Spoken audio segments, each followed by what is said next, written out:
Hello, everybody. My name is Gabriele Neri. I am the curator of the exhibition Vico Magistretti Architetto Milanese, ongoing here at the Triennale Milano through September 12th. And I welcome you all to a special talk organized as part of the extra program of the show. Today, I have the honor and pleasure of being connected with Konstantin Grcic, one of the most extraordinary and well-known contemporary designers. Of course, no need for introduction. He's the author of so many outstanding projects and in the field of industrial design and also beyond. As a curator, I really love also all the exhibition that he curated about design and not only about design. So today we will be talking about Vico Magistretti. For Konstantin had a special relationship with great Italian architect and designer. First of all, because he was a student of Magistretti in London around 1990. And so we will try to understand how this encounter was spatial and somehow crucial also for his following career, but also probably for an entire generation of young designers at the Royal College of Art in the 1990s. And well, this is also the reason why we invited Konstantin Grcic to give a contribution to our exhibition. And we asked him to make a sort of tribute, sort of homage to Vico Magistretti. And well, he made us all a great gift. So I welcome Konstantin. Hi, and thank you very much for being here with us today. Where are you talking from? I'm sitting in my office in Berlin right now. Nice. So, well, your presence, as already mentioned, is special to me because you contributed in such an outstanding way to the exhibition. We asked you long before the pandemic to offer sort kind of an homage, a tribute to Vico because of the special bond between the two of you. Magistretti started teaching at the Royal College of Art in 1979, and so you got him at the end of the 80s, I think, around 1990, and this presence of Vico in the UK somehow tells us a lot about his international bonds and, well, let's say also curiosity. And so I have a lot of questions about this period, about Vico's approach to teaching, about his influence on you and not only, but probably I would start from the tribute that you made for the exhibition. I have it next to me. This is a sort of special letter to Vico. Can you describe it? How is it made? You asked me to make a contribution to the exhibition, and you explained some of what you were doing for the exhibition. But it was still, much before I could really see or understand the full context. Therefore, I thought your request was kind of challenging because it was rather abstract. So how could I make a contribution that is on the one hand very personal from me to Vico in a way, but also work as an exhibit in the show? Because that's what the whole project is about, an exhibition for a wide public to revisit Vico Magistretti or to discover him. So I kind of, the key that I found that, for the contribution was in a way a hybrid between a written letter to Vico and creating an object. I wrote a letter on his silver chair, the famous silver chair for de Padova. In fact, when I was a student at the Royal College in the early kind of 90s, between 88 and 90, he was working on exactly that project. That was I think it came out in '89. I remember that in some of the tutorials I had with him, he would talk about this project, which at that time was still kind of just a sketch or secret. It hasn't been shown, but he talked about it. And when it was finally revealed, of course, it was it was immediately clear, I think, to everyone that this was an iconic design, and one that really, and I still think until today, it is the only the only valid interpretation of the kind of tonne chair, which is the masterpiece, the first industrial chair in the history of design. So the chair that everyone looks at, everyone admires. Vico with the silver chair, he managed to kind of reinterpret it in a very elegant but industrial, forward-thinking way. My contribution plays with the chair and writes a letter, and the beautiful detail of the chair, which is all made in aluminium casting and aluminium tube, is 2 fillets, the seat and the backrest, in a plastic molding. If I remember correctly, Vico was telling me that he found that kind of pattern of square holes in a supermarket shopping basket in Japan on one of his travels to Japan. So a typical example of how Vico Magistretti's creative brain worked. It was kind of being able to see things and kind of put them together in order to create something new.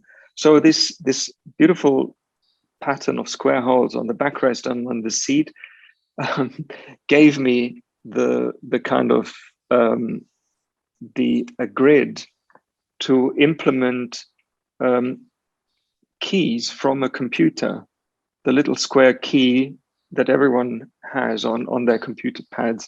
So I was kind of writing a computer letter to Vico Magistretti on his chair, on his silver chair. We made this object. I had to order these keypads from China. And it was interesting because that fell into the start of the pandemic, and then China went into lockdown, and we couldn't get certain letters of an alphabet. You need many of them. For example, the E or the A's, and I needed extra supply of A's and E's, and we couldn't get them from China because of the lockdown. But then the whole exhibition was postponed, and it was all right in the end. So there's a letter written to fit the exact grid or spacing I had on the chair, which made it quite a short letter. And reading it just right now again before our interview, I realized just where I had to cut my words down and shorten them. But I think in essence, what I'm saying is a kind of the memory of Vico being a guest tutor at the Royal College of Art in London in the 90s. He would come in, we could sign on for meeting him, seeing him for individual tutorials, and he would look at my projects that I'd showed him, and he'd comment. And I think always we just started talking about much more general things. So it was a little bit about the project that I showed, but always about kind of general things. And that was what I got out of him, his experience as a designer working within the industry. And he could totally demystify this kind of idea of an industry to me. As a student, I had no idea what is industry, is the big names and something unapproachable, something quite mystified. And Vico, the way he talked about it, made it sound so simple, so direct, very personal. And in fact, that was his relationship with a lot of the kind of famous entrepreneurs of the time.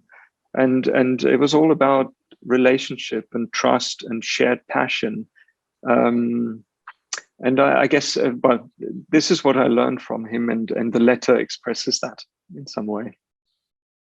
Well, I think that, well, your approach to this letter chair is a perfect blend of many, well, elements in Vico's world, and at the same time perfect for our age, because it's a sort of blend between well, the analogic times in terms of I'm writing a letter with a concrete object, with a real object, but at the same time you're using the computer keys, so key letters, and so there is also a sort of shift or a step forward towards our age, and, mm-hmm. and also this idea of talking, and so speaking, talking, it's, and also writing, describing something. It's something that, as you already said, it was crucial for Vico's approach to design. It was about talking and explaining things, explaining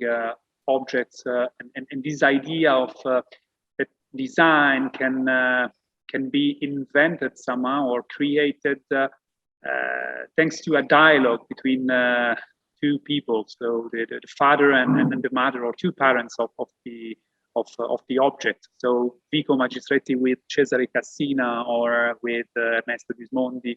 So this idea of the producer and the architect, or the designer, creating together, giving birth to an object. I think, well, somehow this is fitting your letter chair perfectly. I mean, it kind of shaped my understanding of design, because you know, if we talk about the kind of early 90s or just the ending 80s, the design scene at that time was quite different. The kind of the idea that as a designer you'd want to work for industry wasn't that popular. It was, you know, the generation just before me had just abandoned all of this, you know, because industry had become too much of a limitation for ideas and creativity. My generation, I think, was the first one to kind of come back to industry, certainly with the you know, with all that the kind of 80s opened up in the discussion of what you know, what design is. So we benefited from the revolution, the creative revolution of the 80s, but then went back to industry to retrace this kind of dialogue between a company, a producer, an expert, and you know, and our own, you know, ability. And Vico really installed that in me, and he was a strange, if you want, it was not typical that you know, to have him in the kind of in this kind of teaching environment at the RCA. It was much more the kind of, it was still much more in the 80s, and Ron Arad and Danny Lane. There were a few protagonists that were really, you know, creating their work completely outside the industry. But Vico Magistretti had his long-standing relationship with the RCA and really loved to come here. I think it was a lot of it was on his own, you know, his own enthusiasm and engagement. He just really enjoyed these days at the Royal College, and whenever he came, I was getting kind of very excited about meeting him and just listening to him talk. And it's I guess it's one of his qualities was that he made everything sound so simple, almost casual, but that meant that, you know, design was really kind of interwoven, interlocked with something very, you know, a daily routine, you know, something very normal. It wasn't elitist or exclusive or mystified. It was something very natural. That's how he practiced it, and that's how he kind of talked about it, and I feel encouraged all of us, his students, to just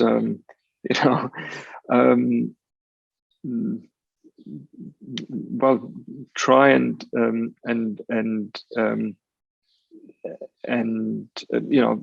find that kind of ease in our approach to design. Yes.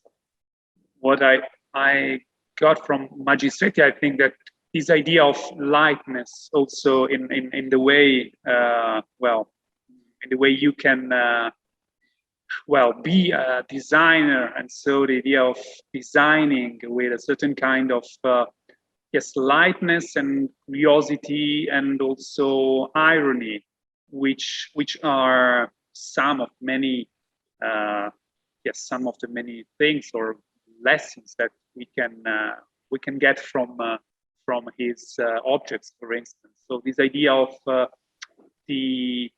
I would say a strong methodology, being Vico hair of the rationalism, so having a great experience in dealing with rationalism and rationality, but at the same time blending it with irony. For instance, also the idea of the ready-made objects, so the objet trouvé, the idea of the basket discovered in a shop. I think it was an egg basket for egg in a shop in Tokyo. So this idea of taking ready-made objects from the street, and then like reinventing them, transforming them with great irony as well, in something functional, and so something that can work for our bodies, for our daily life. So he was, Vico, he was he had an incredible sense of humor, and he was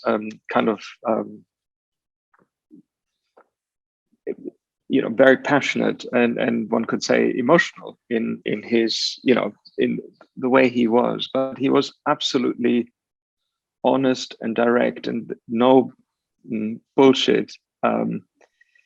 I feel that this is something you really see in his designs, and even the ones that are not even, but the ones that are maybe playful and have some irony, they are never cynical. They're never, there's never a nonsense in them. It's a very honest and they all have a very honest approach, and that I think is how he was. He would he was very direct in his interaction. There was no kind of beating filter around the bush, or no filter. No, for us students, that was I think it was rare, because the relationship between professors and students wasn't always like that, direct and almost at eye level. But Vico wanted it, and that was his natural way of, if he sat down next to me, we'd talk as if we are engaged in the same project. It was important to both of us. So he was really very, it was also a form of generosity. I think he was a very generous man, someone who was very happy to share all of his experience, also contacts, his knowledge, his tricks of the trade also. But what were his lessons like? Did you have sort of assignment or a topic, or? No, I remember in those years, he gave a lecture but it was at the architectural department. He was talking to the architectural students and showing his projects, mainly his architectural works.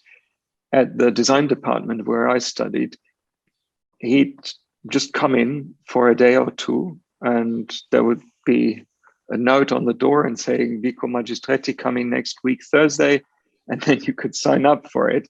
And then he'd just go around the list of students that signed up, sit down. We started talking. I'd pull something out of a stack of papers and show him, or he'd look at something.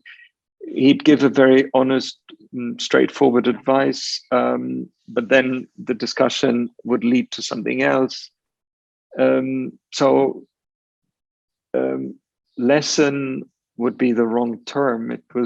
These were conversations, but they were very educational. And I am really interested also in the idea that a young aspiring designer could have of Italy and Italian design at that time, because as you write in your letter chair, you met Magistretti in the, well, let's say, post-Memphis era, so at the end of a storm, let's say. And so can you tell us something about this shift from this kind of exuberance or overabundance of signs of well, colors, shapes, and excess also, and to some extent, to well, probably to a return to order, or what later would be called somehow minimalism. And I think that Magistretti, after the Memphis era, was somehow the right man in the right place, thanks to his coherence and perseverance also. Well, he had been always somehow devoted to or loyal to the principles of rationalism, but not in an orthodox way. And so I was intrigued by this sort of meeting at the end of the what you called in the chair a post-Memphis era, and then being there, the Royal College of Art in the 1990s. Magistretti for me wasn't a discovery towards the end of the stormy 80s. I had known his work much before, when I started to be interested in architecture and design. I don't know, my mother was traveling to Italy. She would bring back a Domus magazine, and then I discovered some, things in Domus magazine that kind of intrigued me. And some of this work happened to be, of all these masters of the time. My kind of, in terms of my biography, I was brought up in Germany, where the post-war period was probably similar to Italy, a way of rebuilding after the war, and it was a war that both countries in a way lost, and there had to be a real restart in so many ways. And therefore there was room for new ideas and progress. And I think for me, that spirit of a kind of rationalism connected to progress was always there. I always believed in that. I followed the kind of the arguments of the 80s, of that generation that really wanted to break with all of this dogma, and I could follow that, but I was not, at that time I wasn't actively involved. I was not a student then. I was doing, I guess I was doing an apprenticeship as a craftsman in a remote place in the countryside in England. And in a small bookshop there in the village, I found a book about Italian post-war design, and there were Marco Zannuso and Castiglioni and Franco Albini, Magistretti, all of these people that I discovered then, and they stay with me ever since. But when I started to study at the Royal College of Art, and when I heard that Vico Magistretti was going to come as a tutor, I could almost not believe it, because for me all these names were names from books. I almost had to look up. I think they're still alive. They're still alive, and he's actually coming next week. But then, of course, the Magistretti was such a kind of down-to-earth and approachable person, and someone, despite his age, he had this curiosity and unbroken passion for design, even though he always, he always made that strong point that design was never to be taken too seriously. So it was not, you shouldn't get too bogged down with, solving design problems. Design had to be something more natural, and like I said, kind of interlocked with all the other things going on culturally, all the other things going on in daily life. That's how he saw it. But it was a really contemporary spirit. It was not. He wasn't the kind of the designer of the past that had a nostalgic moment, he was really. It just felt right when he talked about when he talked to us and when he talked about his own project. And the silver chair, in a way, is a great example, because it is, of course, it is a reference, a quote of one of the most iconic historical kind of chairs, the tonnet chair, but done, perceived and executed with such a kind of freedom.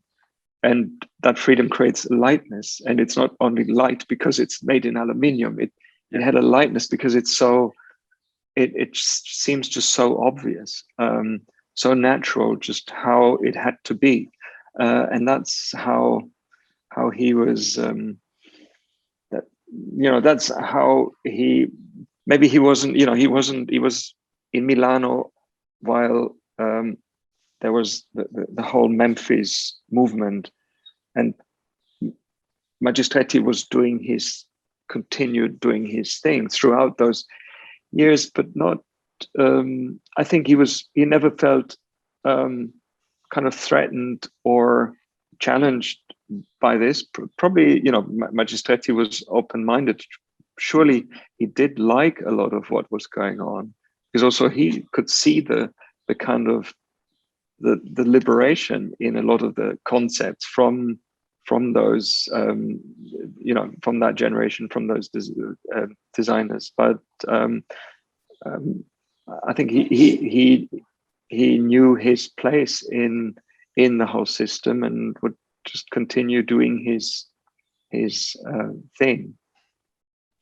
I also think that even if there is a strong difference in terms of shapes or colors, but there is also this common attitude to, let's say, to turn upside down the ordinary way of doing and using objects. So Magistretti's work is full of like transformers objects with new movements and different configurations and positions. And so somehow, it's really different from what the radical design did in the end of the 1960s and 70s. But there is, let's say, a different but common ground of rethinking the object. And so being free to new kind of use and a new kind of use of the ordinary object. And so with this tension between the archetype, so the archetypical object, as you mentioned, the tonnet, but with a new look somehow. And so, the sentence. I mean, it was sort of Magistretti. He was so. I mean, he saw industry as an ally in this kind of rebuilding, a culture and life in this generation after the war, and also in the 90s, it was still, making our environment, our life better. That was for sure a guiding idea, but it was also an outlook on life and just how society would kind of change and adopt new ways of living. And I think he was very curious and interested in this. And I think his love for London, coming from Milano, which is a city of of creation and industry and trade, but very of elegance and a certain conservative ideas. Going to London, London was the punk rock and the 80s, and I think Magistretti, in some way, he was drawn to that. He loved the kind of the quirky Brits, the unconventional aspect of the British and life there. And I think he was a very curious observer of that. And I'm sure it just he collected a lot of just ideas or inspirations from that, and it suited his own attitude. Well, we dedicated an entire section of the exhibition to the relationship between Vico Magistretti and Britain, because, of course, it's plenty of direct connection and influences between Vico and these cultural and artistic contexts. So you can find, of course, connections with like the traditional British style or objects or furniture, but at the same time also with more popular aspects of the British daily life. The horse blanket from the Sinbad sofa. I think there are many traces there from his kind of fascination or love for Britain. What are the objects designed by Magistretti that have influenced you the most? The silver chair, for sure. I love that table, which was produced or still is produced by De Padova, called the Vidun. With a three-legged like a wooden tripod with a wooden spindle for. I remember that you designed probably a stool which has a similar mechanism to adjust the position of. Yeah, absolutely, and I mean, it is interesting that you reference that. It's a stool I designed for Magis, and of course I did. Somehow in the back of my mind is this table from Magistretti, which actually I advised my mother to buy it for her kitchen. So I've lived with this table for a long time, and I know of the problem of this table, which is the kind of the jamming of this wooden spindle inside a wooden block, and so in a way the Magis stool changes just that detail. We make the block within which the spindle is housed, and the spindle is both made in plastic, which is more precise, and it kind of lubricated that the plastic works like as a lubricant. So we are kind of resolving a small problem that the Vidon table had, but it's nevertheless it's a fantastic object, and talking about the kind of the 80s in Memphis, the Vidon table must have been designed around that time, and it also has a very expressive and forceful expression of something very direct, the way the three legs are just butted up against the triangular central column. Yeah. There's something very, very nice, but also, recalls Magistretti's early projects, the broomstick inspired collection, something almost of a kind of self-made, okay, let's get some pieces of wood and put them together into something. But they were more than just DIY and using ready-mades. I think Magistretti was definitely, for me, a designer, as a creator. He would not just sample things together. He would make something more out of it. And I think this is a big difference to others who've been using ready-mades. Magistretti, he took inspiration from things existing or technologies existing, from history, from something very contemporary, and he would just bring it together in some form of synergy, but for creating something new. And I think this is where I really admire his his designs are real, for me, are real creations of and not just the kind of the and not just a natural evolution from something. They're more. He goes quite far in how what he creates out of some fragments of existing things. And did you meet Magistretti at other times after that period? Yeah, absolutely. I sort of after college,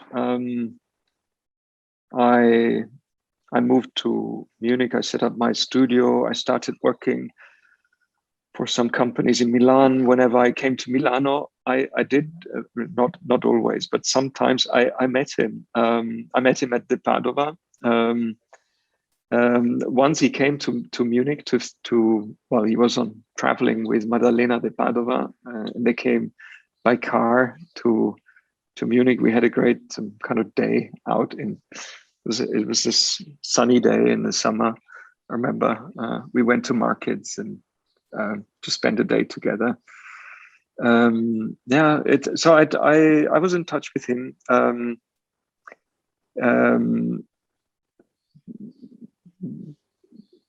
But on a very, I think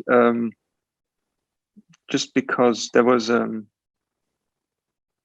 there was a mutual kind of, it was a relationship of mutual interests, but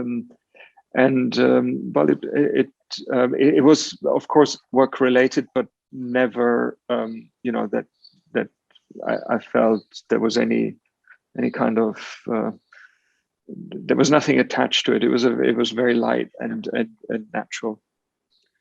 I remember some interviews given by Vico with very good words towards your work and your approach to design. So right, okay. It was a mutual, exactly, a mutual. Well, I think. Yeah, he was. I mean, he was very. He was very. Very kind and supportive. And the few times that I sometimes in some situations I was actually a witness. I would be with him and he'd talk to someone else and kind of introducing me. So here's this young man and an aspiring designer and so on, and then saying something about my work. And while he was saying it, he was kind of, I felt I could follow him. He was trying to really think how he should phrase it, what this aspiring young designer was doing or should be doing. And it wasn't just a blunt kind of compliment. It was really, he was trying to find a place for me in that, environment. Way, somehow. Yeah, and in that environment that he knew very well, but he also knew that was his, the environment he knew very well was the environment of his generation, and it's been like this for a long time. But a young designer would have to find other ways and new ways, and things changed. He was not, he was quite aware of that, and I could now, if I think back to those kind of moments, I thought that made it very very special, because he almost felt like a responsibility almost, yes, praising me, but very carefully, and making sure that it's not just a phrase saying, oh, this is a talented young man, but so give him a chance. He will have to find his own way. It was very nice. It's not common, I would say. So this idea of being responsible in some way to such a pupil or a student. Well, Konstantin, so thank you very much for this great conversation. This is kind of you, and I really look forward to meeting you here at the Triennale soon. Yes, I will make it to. I've seen the photographs, and again, huge compliments for the catalog. I think it's really adds a beautiful and important book to my library, and there are aspects and facets of Magistretti's life and work in it that I didn't know, and I've been enjoying reading. It's fantastic, and I can't wait to see the exhibition. Thank you very much, and also thanks to your contribution to the show and to the catalog. All right. Great. Thanks. Then we'll be in touch. I'll let you know when I come to Milano, and we'll have a tour together through the show. We are here. I'm here, so whenever you like, you are most welcome. Good. All right. Okay. Thanks very much. Thank you. Thank you, Konstantin. Thank you. Bye.